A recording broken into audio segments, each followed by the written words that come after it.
Amigas y amigos, continuamos en Dígalo Aquí, continuamos hurgando en lo que ha sido noticia durante los últimos días y vamos a enfocarnos ahora en nuestro hemisferio, en nuestro país, Venezuela, puesto que sabemos muy bien que lo que ha sido quizás una urticaria para el gobierno de Nicolás Maduro representa una esperanza para los venezolanos, para gran parte de la población, la mayoría, por así decirlo, en torno a lo que puede ser la invocación y la activación de la Carta Interamericana Democrática por parte de lo que ha sido la vocería del secretario general de la OEA. Hoy precisamente conversábamos con el presidente del Parlamento, quien se encuentra en Estados Unidos, el presidente del Parlamento venezolano, Henry Ramos Ayub, quien nos comentaba en torno a la importancia de esta decisión y de que se haya discutido ya en este foro esta importante decisión. Sin embargo, para profundizar un poco en las razones por las cuales esta medida es necesaria para la aplicación en Venezuela, para rescatar la democracia y rescatar el respeto a los derechos civiles, vamos a conversar con un invitado especial que tenemos acá en los estudios. Se trata de Manuel Ferreira. Él es el director de Derechos Humanos de la Mesa de la Unidad Democrática en el estado Anzoátegui, al oriente de nuestro país. Sin embargo, acá viene a explorar un poco lo que es el impacto que ha tenido los continuos abusos por parte de las decisiones y de los actores políticos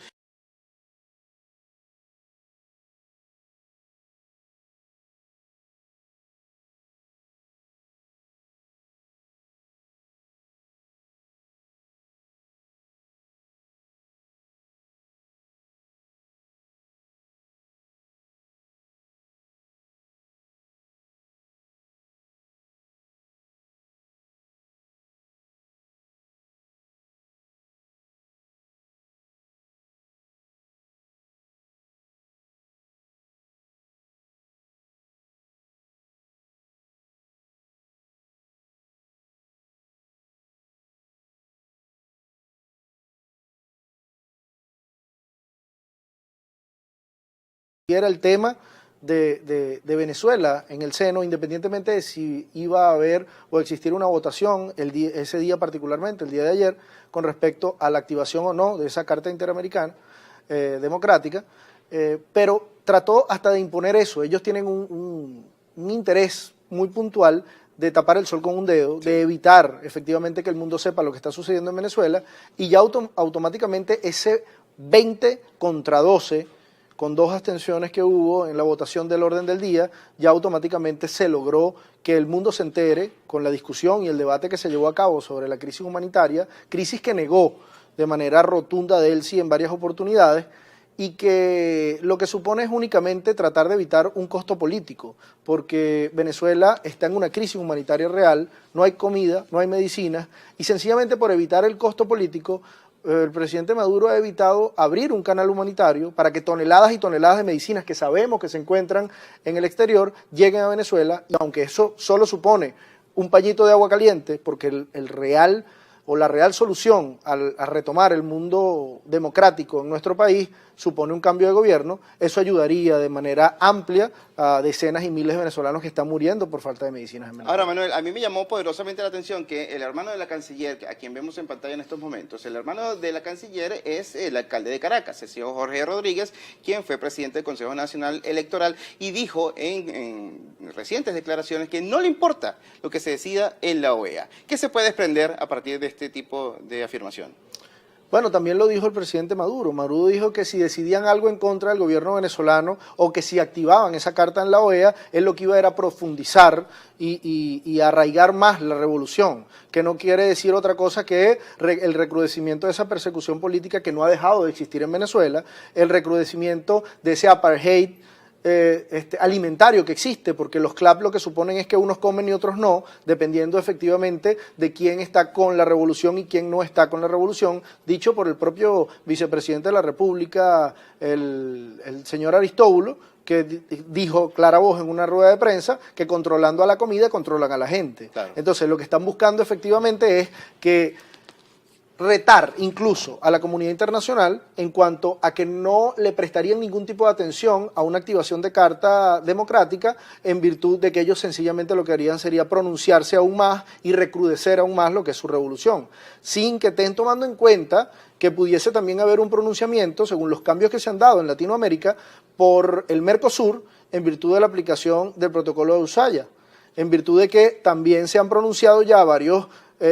personeros importantes en relación a lo que es la salida del vínculo democrático de Venezuela, del vínculo constitucional de Venezuela en estos momentos particulares. Manuel, tenemos que hacer pausa. En la próxima parte queremos indagar también en entender un poco cuánto se puede extender este revanchismo por parte del gobierno de Venezuela, cuánto le puede durar el lobby político internacional que hace a través de la vía diplomática para que en algún momento pueda cambiar el balance de fuerzas dentro de la comunidad internacional y quizás conseguir algo a su favor, o si hay dinero en esa petrochequera para tratar de conseguir algún tipo de beneficio que pueda apoyar la continuidad del gobierno de Nicolás Maduro. No se aparten, ya venimos con más de Dígalo Aquí.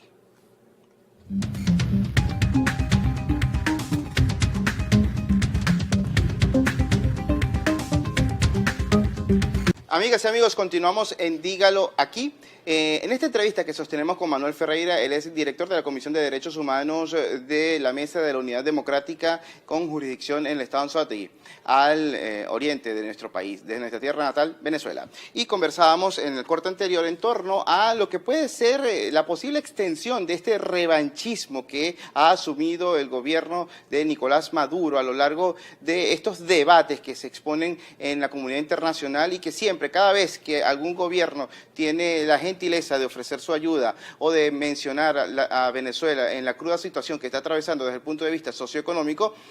lo acusan de injerencista, de golpista. Entonces, ¿hasta cuándo se puede sostener esto en la comunidad internacional? Y lo más importante, ¿el propio chavismo o el propio madurismo se puede creer este tipo de argumentos? Mira, el detalle aquí es que mientras más pasa el tiempo, a más países va a tener que decirle injerencista, porque más países se están pronunciando. Ya vimos el quiebre técnico que existió en el CARICOM, con ciertas islas que antes votaban en un bloque perfecto y con una simpatía automática en cualquier cosa que beneficiase al gobierno venezolano. Ya vimos como una división de los votos, particularmente de las islas que componen el CARICOM, y ya hay algunas islas que votaron en favor en virtud del orden del día que se presentó ayer, que fue una interesante situación de fuerza. Ahora bien, el tema de la petrochequera. Ya no hay los bienes que existían. Esos 980.000 millones de dólares que entraron a Venezuela en los últimos 15 años en virtud de la renta petrolera únicamente no están. La deuda que tiene PDVSA con el Banco Central de Venezuela es una cuestión inmensa y que no permite que efectivamente a punta de dádivas y a punta de dinero se siga financiando ese lobby que tiene Venezuela de manera internacional. Ese lobby lo que se está cerrando, así como se están cerrando de manera flagrante y vertiginosa todas las puertas del gobierno de permanecer en el poder. Ya nosotros hoy completamos y sobrepasamos ese 1% para la activación del referéndum revocatorio y ya no le queda otra que activarlo. Ahora veamos con qué show nos vienen ahora, porque lo que ha sido es un show tras otro, un obstáculo tras otro, a los fines de evitar simplemente que el pueblo se pronuncie, porque no le estamos pidiendo que se vaya ni siquiera. Sería genial que renuncie y nos deje el camino libre para reconstruir a nuestro país, sabiendo él que es la piedra de tranca del progreso en Venezuela. Pero nosotros lo que estamos pidiendo es permítenos que el pueblo se cuente, que los ciudadanos venezolanos decidan si quieren que continúe él en el poder o no, y ni siquiera eso permite. Pero esa automática reciprocidad que existía antes con los países que conformaban el Mercosur, el CARICOM, ya hemos visto cómo eso ha cambiado vertiginosamente y esas puertas, ese lobby no puede durar mucho tiempo. Es precisamente lo que hemos conversado quizás en anteriores oportunidades acá en el programa, y es que también el socialismo del siglo XXI muestra un desgaste ya no solamente ideológico, sino financiero, puesto que sabemos muy bien que esto no tiene ningún tipo de basamento que pueda dar una visión a largo plazo. Es un planteamiento cortoplacista, es un planteamiento que sin duda muy demagógico y que apela a capitalizar el hambre y a la necesidad de las personas. Pero lo curioso de todo esto es que en Venezuela hay tanta hambre que están saqueando, pero están culpando entonces a los opositores, a los dirigentes opositores venezolanos de propiciar este tipo de clima de explosión social, porque estamos a punto en diversas ciudades donde ya la intolerancia ante la falta de servicios públicos puede reventar en cualquier momento. Hemos visto saqueos, hemos visto enfrentamientos con las autoridades, donde la población quizás le ha perdido el respeto a esa autoridad legítima, porque ellos sin duda representan una autoridad que está contemplada dentro de la Constitución de la República Bolivariana de Venezuela, pero que la propia autoridad ha faltado respeto a los derechos humanos, a las libertades civiles. No se puede protestar en nuestro país, no se puede incluso ir a hacer una cola, puesto que también podrías incurrir en algún tipo de delito. Estamos rodeados de una situación bastante lamentable en Venezuela. Por supuesto, es que no solo que no se puede protestar, sino que no hay libertad de pensamiento, porque el pensamiento suele ser algo del fuero interno de la persona, pero la única forma de nosotros manifestar que tenemos un pensamiento propio es expresándolo, y no hay libertad de expresión. Cuando nosotros, dentro de los 96 presos políticos que hoy hay en Venezuela, sabemos que hay 3 que son presos políticos sencillamente por tuitear. Ya nosotros sabemos que emitir una opinión distinta a la que plantea el gobierno puede resultar en cárcel, puede resultar en prisión, privación de libertad. Entonces, en virtud de eso, estamos a punto de una explosión social. No hay comida en Venezuela. La gente se va a hacer colas durante un día completo, y a veces el día completo no llega absolutamente nada al sitio donde están haciendo la cola, o a veces hasta en el propio estado. Lo que pasó hace poco en el estado Sucre, precisamente en Cumaná, cuando destrozaron prácticamente toda la ciudad, más de 80 comercios saqueados, porque tenían una semana que no llegaba ni un camión ni de jabón. Y no estamos hablando de que la gente precisamente va a comer jabón, pero no llega absolutamente nada. Nosotros en Venezuela conocemos casos de personas que están comiendo puro mango. Y no solo eso, sino que están agarrando los mangos y los están congelando, porque se va a acabar la temporada de mango y quieren tener algo con que darle a sus hijos en el futuro. Tenemos en Venezuela gente que se está suicidando. En Puerto La Cruz se dio un caso, una señora dejó una nota porque tenía cáncer y se suicidó, y dejó una nota a sus familiares porque, para hacerlos pasar por esa angustia, ella prefiere quitarse la vida, y así lo hizo. Niños que mueren, niños de brazos, porque la madre le dio teta, ya no tenía más leche, el niño siguió llorando, no tenía que darle, y le dio un tetero de mango, que era lo único que tenía a la mano, y ese niño murió. Manuel, este tipo de escenario, este tipo de relatos y testimonios que nos estás ofreciendo de nuestra querida pero golpeada Venezuela, ¿cuál es el propósito de estas medidas que propician la escasez en nuestro país? Es decir, quiero tu apreciación al respecto, puesto quisiera saber si se trata de una falla en la aplicación de modificaciones al sistema productivo, o es una situación provocada por el propio gobierno para ver hasta cuánto puede aguantar el hambre, la tolerancia del pueblo venezolano en virtud de que si va a salir o no a la calle a protestar. Esto es una situación de malas políticas de Estado. Este es un gobierno que se ha ocupado de expropiar, de cerrar los caminos, de controlar los precios para de esa manera controlar de una u otra forma la inflación, y lo que hace es que se desborde la inflación, y de esta manera no puede haber producción interna. Si tú expropias,